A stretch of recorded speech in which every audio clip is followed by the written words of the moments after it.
Nouveau format sur cette chaîne, je vais faire une sorte de petit audit SEO, regarder le référencement d'une entreprise française florissante. Je vais vous donner mon avis sur leur référencement Google. Donc je m'appelle Erwin et je fais du référencement depuis 14 ans et je suis fondateur de l'agence Leader Référencement. Je vous propose de passer sur mon ordinateur, c'est parti. Alors aujourd'hui, on va prendre la chaîne d'hôtel Cheval Blanc qui est possédée par LVMH. On va regarder un petit peu leur référencement, comme ça vous allez voir comment ça se passe, un audit SEO, qu'est-ce qu'on regarde, on va regarder ça tranquillement, comme si j'étais tout seul, tranquille à la maison.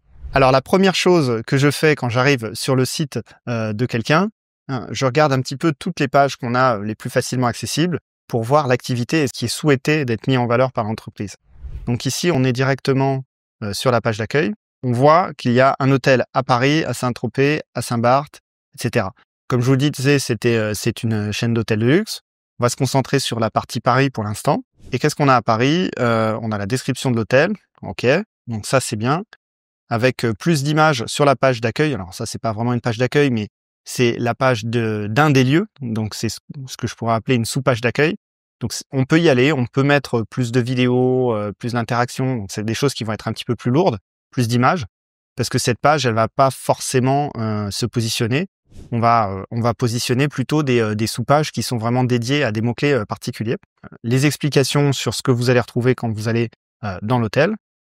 Donc ça, c'est très très bien. Les sous-projets pour les gens qui veulent organiser des événements dans l'hôtel. Sur la page des événements, on voit qu'on peut louer certains espaces. Donc ça, c'est intéressant. Vous avez peut-être des clients qui savent même pas que vous proposez la location en événement. Eh ben, il faut bien penser à le mettre sur le site pour que les gens le découvrent. Et comme ça, on n'a même pas besoin d'en parler. Les gens qui vont arriver sur le site internet vont le faire. Si vous avez des actualités, vous pouvez les mettre sur votre site internet. C'est intéressant. On arrive sur la page de contact, qui est une page qui est parfois un petit peu laissée de côté, où on fait vraiment très simple. Il faut vous mettre à la place du client et qu'est-ce qu'il va chercher? Est-ce qu'il va chercher une direction pour aller chez vous? Les horaires? Comment vous fonctionnez, etc. Ça, c'est hyper important que ça soit à jour. D'une part, la page de contact, mais aussi la page Google My Business, si vous en avez, les fiches qui s'affichent dans Google Maps et sur Google. Parce qu'il n'y a rien de plus énervant que d'arriver chez quelqu'un et que les horaires soient différents. Ensuite, au niveau des accès, ici, on voit que ça a été bien respecté. Il y a les accès pour personnes handicapées. On a l'accès en avion. Bon, ici, si vous êtes pauvre, vous mettez pas l'accès en hélicoptère. Hein. Évidemment, je rigole. Aussi, l'accès métro. Donc, ils ont pensé à tout et ils ont mis une Google Maps qui permet aux gens d'éviter d'avoir un copier-coller à faire. On leur simplifie la vie et on met tout dans la page de contact. Je vois aussi le pied de page. Et on va regarder s'il y a bien les mentions légales, évidemment. C'est très clair parce que d'une part, on a le site internet, mais on a aussi la société qui édite le site internet. On sait qu'elle est en France, on sait qu'elle n'est pas dans un autre pays à l'étranger. On a même le capital social, on a le registre du commerce des sociétés, le numéro de TVA intracommunautaire et une adresse email. Donc, en fait, toutes ces informations-là, dès le début dans les mentions légales, ça montre patte blanche à Google et c'est exactement ce qu'il faut faire. Je vois trop de gens qui essayent pour leur vie privée, de cacher des informations de peur d'être contactés par les clients chez eux, en perso, ou leur numéro de téléphone. Et du coup, il manque le numéro de téléphone. Il vaut mieux en mettre le maximum dans les mentions légales. Ça, c'est super. Et on a aussi le directeur de publication, qui est donc la personne physique et responsable des publications. Et ça, c'est aussi très important sur vos mentions légales. Donc, si on continue, voilà, c'est à peu près la même logique sur le reste. Avoir un maximum d'informations. Ici, voilà, on a même le droit applicable, les personnes qui ont créé le site internet, là où il est hébergé. Donc voilà, on ne peut pas faire mieux. Là, bravo à LVMH, tout est OK au niveau des mentions légales. Une fois qu'on a regardé tout ça, globalement, on voit l'activité. Ce qui est important, c'est que j'ai vu qu'il y avait plusieurs hôtels. Donc, si ils veulent se référencer, il faut se référencer sur plusieurs places. Là, si on est fainéant, on est tous fainéants, on peut essayer de voir si ChatGPT connaît l'activité. Donc, on va demander à ChatGPT. Mais on voit qu'il connaît l'activité, il n'y a pas de souci. La destination, donc hôtel de luxe Paris, hôtel de luxe Courchevel, etc. 6 jours sur mesure, vacances haut de gamme. Ouais, je suis d'accord sur tout ce que nous propose ChatGPT. Et puis après, voilà, donc on a ce que j'ai dit. ChatGPT propose la même chose, hôtel de luxe Courchevel, hôtel spa Saint-Tropez, etc. Donc, ce qu'on peut faire, c'est regarder comment il se positionne là-dessus. Si on met hôtel de luxe Courchevel, est-ce qu'on tombe sur le site internet Cheval Blanc? Pour ça, on va sur Google et c'est comme ça que vous pouvez, alors vous faites CTRL F, Cheval Blanc, et là on voit qu'ils sont, tac, 6e, très bien positionnés, après Luxury Hotel, Yonder, Booking, RL et TripAdvisor. Donc ça, c'est un bon résultat. Mais ce que je vais faire, c'est une vérification maintenant du SEO technique, voir si le site internet a été conçu de manière à être bien compatible sur mobile et à être rapide. Donc, pour être compatible sur mobile, vous pouvez faire Alt-Shift-I sur votre ordinateur et passer avec cette petite icône. Et là, vous êtes simulé en fait comme un iPhone, par exemple. Donc, l'iPhone le plus petit, je crois que c'est l'iPhone SE. Non, SE, c'est peut-être le XR. Voilà, XR, c'est le plus petit. Et là, on a à quoi va ressembler le site internet. Donc, ça vous permet de voir si ça vous plaît, si c'est compatible avec l'expérience que vous voulez donner à vos clients. Donc là, évidemment, on est sur un hôtel de luxe, donc c'est fait tout à fait correctement, mais ça permet de tester des téléphones que vous n'auriez pas forcément. Et donc ça, c'est une super solution pour pouvoir vérifier si votre agence web a bien travaillé. Et donc, vos visiteurs et Google sera content si ça, c'est bien conçu.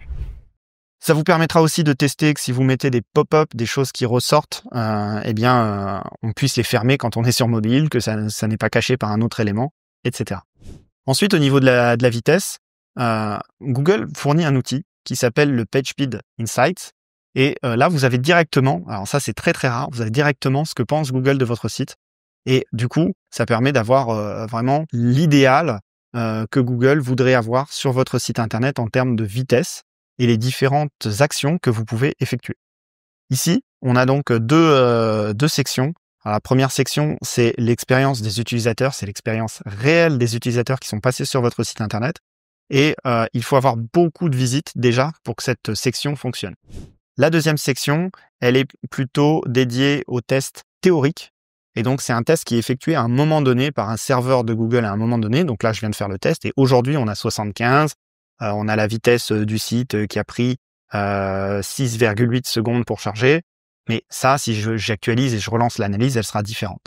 Par contre, l'analyse sur les vrais visiteurs, c'est le plus puissant et c'est là-dessus que Google va baser son algorithme pour ce qui est de la vitesse et ce qui va vous permettre de monter ou de baisser dans Google. Et donc, au niveau du Core Web Vitals, on a Google qui passe en échec. Donc là, il y a quelque chose à améliorer.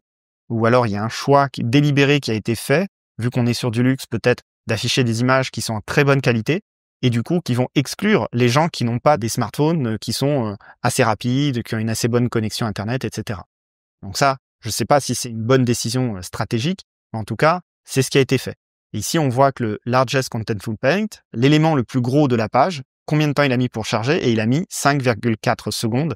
Et ça, c'est beaucoup trop long. Et du coup, l'objectif est d'être en dessous des 2,5 secondes, être à 2,4 secondes. Donc là, on est très lent à ce niveau-là. Cumulative Layout Shift. Donc ça, c'est presque bon, mais on est à 0,38, donc c'est pareil. Juste le site internet, il va charger et hop, il va bouger un tout petit peu. Et quand vous allez cliquer sur le mauvais lien, en fait.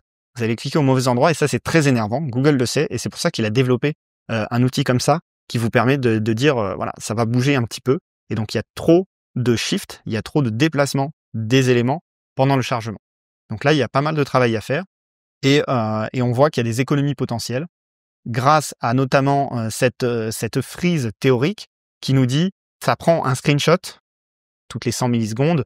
On a le premier screenshot ici, écran blanc, deuxième screenshot, écran blanc, troisième screenshot, écran blanc, écran blanc, écran blanc, écran blanc. Et on a cet écran blanc pendant 6 fois avant d'avoir le site internet qui s'affiche. Donc ça, c'est pas bon du tout. Et ça a amélioré. Il faudrait que dès le premier écran, on ait déjà un aperçu du site internet pour pas énerver les visiteurs. Parce que le comportement des visiteurs, il est traqué par Google à travers Google Chrome. Ça pourrait, à long terme, au bout de quelques semaines, vous porter préjudice s'il y a un élément qui pose problème sur votre site internet, soit la lenteur, soit une pop-up qu'on n'arrive pas à fermer. Donc on voit que techniquement, ça pêche un peu au niveau de la vitesse. Par contre, au niveau de l'expérience globale et de l'autorité et de la légalité, on est bon sur les mentions légales, sur la page de contact, le site est très clair. Donc maintenant, ce qu'on peut regarder, c'est le positionnement du site internet par des outils qui sont des outils tiers, qui ne sont pas les outils de Google, mais qui essayent d'identifier par rapport à leur positionnement sur Google, est-ce que le référencement est bien fait. Donc c'est pas idéal, mais c'est les meilleurs outils qu'on a, ce qui se rapproche le plus de la réalité. Et donc on a deux gros concurrents, SEMrush et Ahref.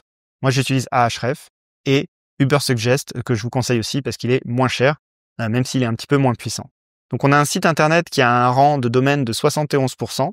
La puissance des sites internet est déterminée par le nombre de liens d'autres sites qui pointent vers eux. Et ici, on a un site qui a 71%. Il faut savoir que ce chiffre, il est exponentiel. Donc, plus il est gros et plus il est difficile de lui rajouter une unité. Passer de 71 à 72, c'est beaucoup plus difficile que de passer de 0 à 1. Et le nombre de sites qui sont un rang de domaine supérieur à 70, il est assez faible. Et là, c'est parce que c'est quelque chose de très puissant. Donc, si vous arrivez avec un hôtel de luxe, une petite maison, quelque chose sur Paris, et que vous voulez concurrencer avec le cheval blanc, eh bien, si vous avez un rang de domaine qui est de 10 ou 20, vous aurez beau faire des super articles et un super référencement, un site qui est optimisé au niveau de la vitesse, vous allez pouvoir vous rapprocher. Mais si cheval blanc fait les mêmes efforts, ils auront plus de résultats parce que justement, leur puissance brute, elle est plus puissante. On va regarder maintenant la recherche organique. Donc, on voit qu'ils sont positionnés sur 13 000 mots-clés et que cela leur apporte 33 000 personnes par mois. Alors, encore une fois, ce chiffre est une approximation, c'est probablement plus, mais avec les outils de Ahref et les robots de Ahref, on trouve 33 000 personnes qui vont sur ce site internet. Donc, c'est très puissant et on le voit tout de suite au niveau de la valeur du trafic. Alors là, on part encore dans quelque chose qui est encore plus extrapolé, donc qui est encore plus difficile à être précis, mais ils économisent au moins 16 000 € de publicité Google par mois grâce à leur référencement. Donc, par exemple, imaginez qu'ils aient mis 100 000 € ou 300 000 € une fois dans leur référencement. Après, même quand ils arrêtent le référencement, pendant plusieurs années, ils vont faire des économies de publicité parce qu'ils seront positionnés sur ces 13 000 mots-clés qui apportent les 33 000 visiteurs par mois. Et donc, le gros avantage du référencement, c'est que vous allez faire des économies de marketing sur le long terme. En plus, votre entreprise, elle va augmenter de valeur parce que les repreneurs de sites internet savent très bien que quand un site internet il a du trafic depuis plusieurs années sur Google, il va le garder et ça a une grosse valeur pour eux parce que ça veut dire pas de dépenses et que des recettes. Et la dernière chose que je regarde quand je fais un audit, c'est aussi de regarder l'évolution des mots-clés sur les différentes années et voir si ça va dans le bon sens. Donc là, on voit que les mots-clés organiques, ils ont monté depuis 5 ans. On va même mettre depuis plus que 5 ans. On voit que le site internet, il a été créé en 2015 et depuis, on a eu un trafic qui augmente régulièrement. Depuis 2023, par exemple, on a 350 mots-clés positionnés premiers. Et ici, on a encore 281 mots-clés positionnés premiers.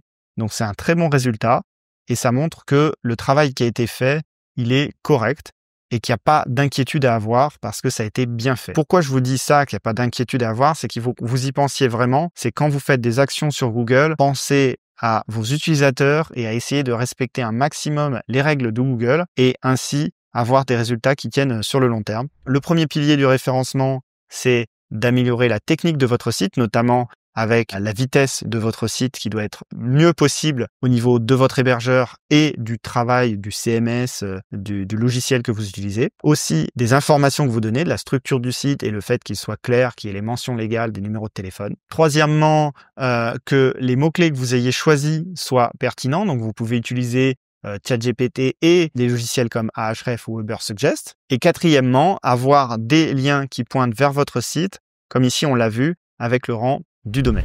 Alors bien sûr, il y a beaucoup plus de choses que ça à regarder dans un audit SEO d'un site internet. Je voulais pas que la vidéo dure 2 heures, mais si vous voulez un audit de votre site internet pour que je regarde où vous en êtes aujourd'hui, quelles sont vos perspectives, n'hésitez pas à contacter mon agence par le biais de la description de cette vidéo.